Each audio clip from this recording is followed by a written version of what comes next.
Here we go again. Hi You know, if the guys, welcome Portuguese back to speaking my country. channel. It's your boy Ameshi. So today I'm back again. Thanks so much for viewing my channel. Thanks so much for subscribing. Please and please guys, please help me like and subscribe and share to your friends. Okay, share to your loved ones. If you like what I'm doing, if you like me to improve anything on the video, please put it in comment section below what you want me to improve in my next video. So today I'm reacting to Mozambique. I used to call it Mozambique.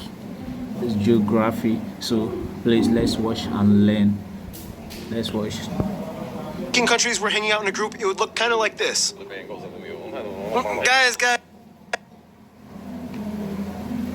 Guys, estou entediado. Eu vou sair com meus outros amigos Tanzânia, África do Sul. And I'm gonna start speaking English now. Eu nunca deixarei. It's time to learn geography now! Everybody, I'm your host, Barbs. Welcome to Africa's Portuguese-speaking, one-time allied with communist part of the Commonwealth, even though they were never under the British country. Oh, and they're the only country to have all 5 vowels in their name. Off to a great start. Let's jump into the globe now, shall we?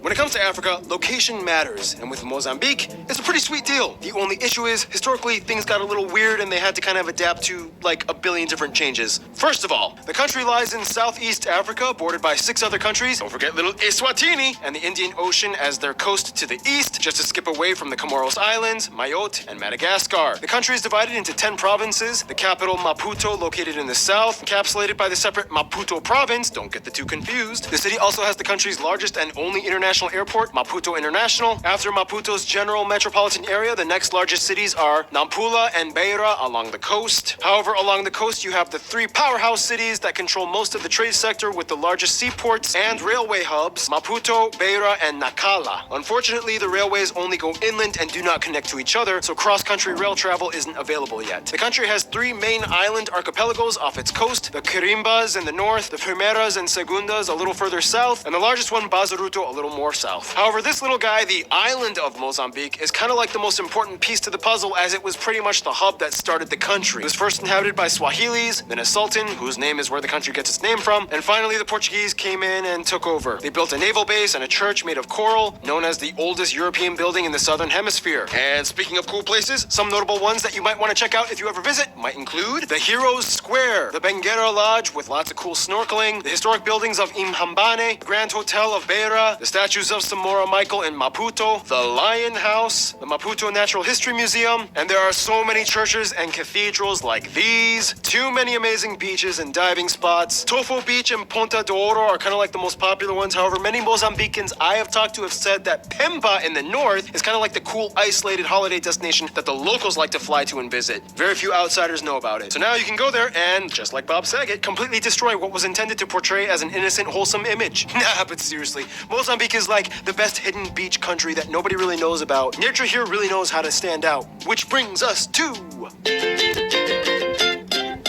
Now, in the Djibouti episode, we talked about how the East African Rift starts there. We've covered countries along the fault line, and now we get to Mozambique, the end of the crack that started in Djibouti.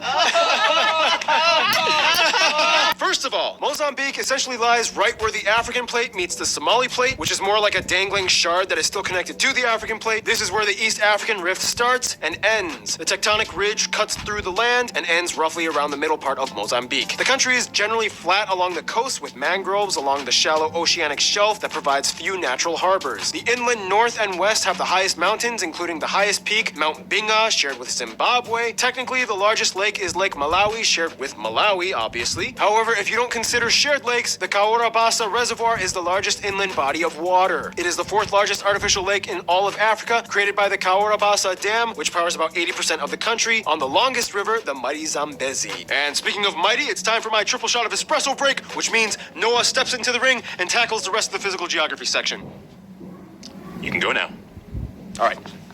Ecologically speaking, Mozambique is rich in biodiversity. Over 230 species of mammals and 740 species of birds can be found in the country. These range from the big five to the lesser-known Nyala antelope and aardwolf, and the national animal, the African elephant. No surprise, half of the countries in Africa either claim the elephant or lion. And outside Africa, too. For some reason, yes. Unfortunately, poaching has become quite an issue in recent years, especially with the illegal ivory trade. The largest protected area, the Nyasa Nature Reserve, divided into 6 hunting blocks, is poorly developed and maintained, which only adds to the problem. Otherwise, economically speaking, Mozambique has had to change a lot of things after independence and subsequent civil wars. The country fell into an intense downward spiral due to mismanagement and is just now starting to pick themselves up with new strategic reforms. Things like changing about 1,200 state-owned enterprises over to privatization and introducing a value-added tax system to goods and services. On top of that, their foreign debt was greatly reduced through forgiveness and rescheduling under the IMF's heavily indebted Poor Countries Initiative. Nonetheless, even though they have one of the world's highest annual GDP growths, they still rank as one of the world's most underdeveloped nations. But if it's one of the world's highest annual growths, that means things are looking up for them, though, right? Yes, but it takes time because the ramifications of civil war kind of leave their mark. Subsistence agriculture and fishing is still vital to the lives of most citizens and makes up about 80% of the workforce. Most exports include things like aluminum, lumber, cotton, prawns, and sugar. Oh, and a gas and oil reserve that has been discovered, which helps out too. And to boost revenue, though, they've developed a new take on tourism, high quality, low volume, focusing on serving wealthy travelers with money to throw. If you look at the coast of Mozambique, most beach resorts are quite lavish and ornate. The Anatara Bazarutu Island Resort charges nearly $1,000 per night. It is pretty nice looking, though, so I mean, yeah. We should hang out sometime. Otherwise, food. In Mozambique, it's interesting because in some places, especially in the largest cities, you see remnants of the Portuguese and Arab influence. Some dishes you guys, Mozambican geography suggest we mention include things like kakana, matapa, shiguina, collard greens cooked in various ways, gallina zambeziana, peri-peri chicken. Finally, carapau is most commonly eaten fish, and of course, the staple found with multiple dishes being shima. Cuisine is just one of the amazing facets of culture. So much more to cover though. So that means we now head over to... Thank you, Noah. Follow him on Instagram. Of course. All right, you can go now. Oh, okay. All right. Now, Mozambique is strange because it's kind of like, how can I put this? Politically fluid? It's like, hey, let's try a one-party state-run socialist system, and even though we're not British colonized, let's identify as a commonwealth. Okay, stepping on social issue, analogous thin ice here. Agreed. Let's move on. First of all, the country has about 30 million people, and about half of the population is under 15. The vast majority of the population, at about 99%, falls under the broader Bantu African people group, the largest groups being the Makua, Tsonga, Lomwe, and Sena, whereas the remainder are mostly made up of Europeans, mostly Portuguese, and a few Indians and Chinese. Each of the main Bantu groups mentioned kind of has their own pocket of Mozambique. For example, the largest group, the Makua, mostly live in the north, and the Swahili live along the north coast. The Shona Karanga can be found around the Zambezi Valley. The Songa and Nuni peoples inhabit most of the south. Other small pockets of other people groups are sprinkled in the mix, and there you go, Mozambique pizza. They use the Mozambique Metical as their currency. They use the types C and F and M plug outlets, and they drive surprisingly on the left side of the road. I mean, think about it. Literally everyone around them does. So, yeah. Which brings us to our next part, the Mozambican people. What is it like to be one? Well, first off, it's interesting because it's kind of like the most isolated Portuguese-speaking country. Second most. I mean, Angola has easier access to the other guys along the Atlantic, but Mozambique is like on the other side of the continent, on the Indian Ocean, surrounded by English speakers. It's kind of like... You see this meme? Wait, hey! Wait, what's so funny? What's so funny? I don't look at it. Okay. Oh, you get it? Oh, I hope Brazil doesn't see this. He won't know, because you're one of us. One of us now.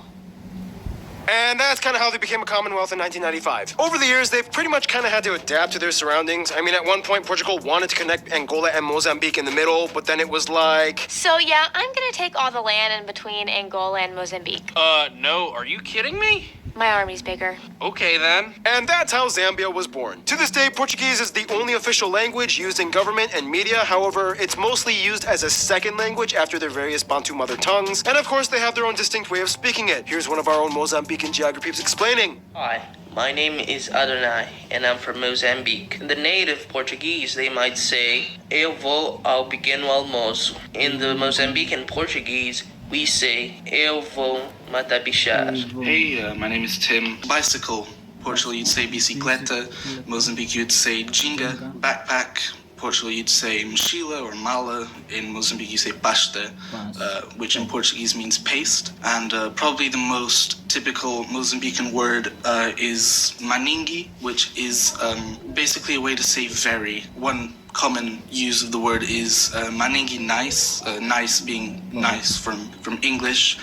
Faith-wise, over half of the population is Christian at around 56%, mostly Catholic and Protestant. About 18% are Muslim. Culturally speaking, again, it depends on which people group you are interacting with. They all kind of have their own customs and traditions. However, a few universal things you'll notice are the Portuguese and Arab remnants from the past. Prior to Portuguese colonization, Arabs had set up port towns along the coast, mostly for the Arab slave trade along the Indian Ocean. But even before that, tribal colonies and societies had already been established. This guy, the leader of the Gaza Empire in southern Mozambique, was actually the nephew of Shaka Zulu. The capulana is a very commonly worn garment by women. It has many uses. You can like cover your head or hold storage or carry babies. The largest group, the Makua, are known for having interesting ebony family tree carvings that depict lineage in visual form. Dance is huge, of course. The Makua also have a stilt dance with colorful masks. The Chopi people have a very special hunting dance that reenacts battles. The women on Mozambique Island have a quick rope jumping dance. Gule Wamkulu from the Chewa people is classified by UNESCO as a masterpiece of oral and intangible heritage of humanity. And this is just about the time where we talk about history in the quickest way I can put it. San hunters and gatherers, Bantu migration, Arab and Indian exploration, Arab Sultan and slave trade era. Vasco da Gama stops by. He's like, I want in on this. Portuguese colonization for centuries. Administration kind of falls into the hands of large private companies. The fight for independence. Independence in 1975. A new USSR communist allied socialist party called Frelimo takes over. The National Resistance Party comes in. Civil War years. Civil War ends in the 90s. New era of democracy. They join the Commonwealth of Nations. Terrorist attacks in the northern provinces. Foreign aid trouble. 2015, the country is declared to be landmine free. Economy steadily grows. And here we are today. Some notable people of Mozambican descent or from Mozambique might include Samora Machel, Joaquim Chisano, Mr. Bao, Liloka, Miaconto, Hugo Diogo, aka Daigo Boy, Maria Motola, Paulina Chiziana, Moreira Chamwika, Grandma, Ricardo Pinto Jorge, Lisa James, Gonzalo Mambunda, and Abel Javier. All right, that's just about it. Enough on Mozambique. Let's talk about their affiliates now, shall we?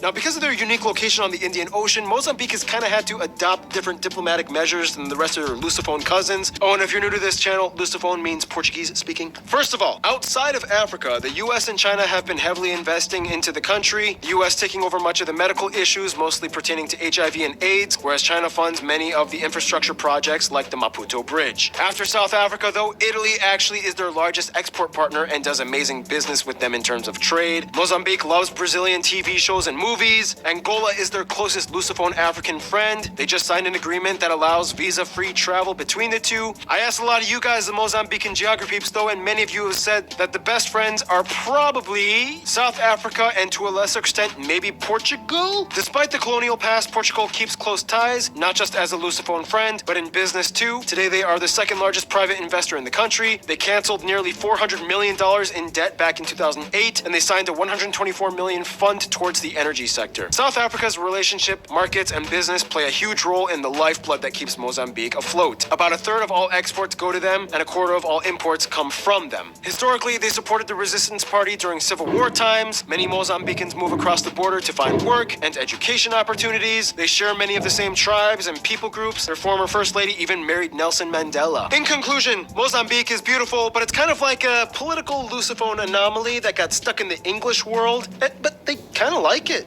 Stay tuned. Myanmar is coming up. You know, if the Portuguese-speaking countries were... Yes, guys, that's where we hold it. I hope you enjoyed the video. Please and please, guys, please, guys, help me like and subscribe to my channel. Comment section below. Tell me any video you want me to read my next video. See you in my next video. Peace out.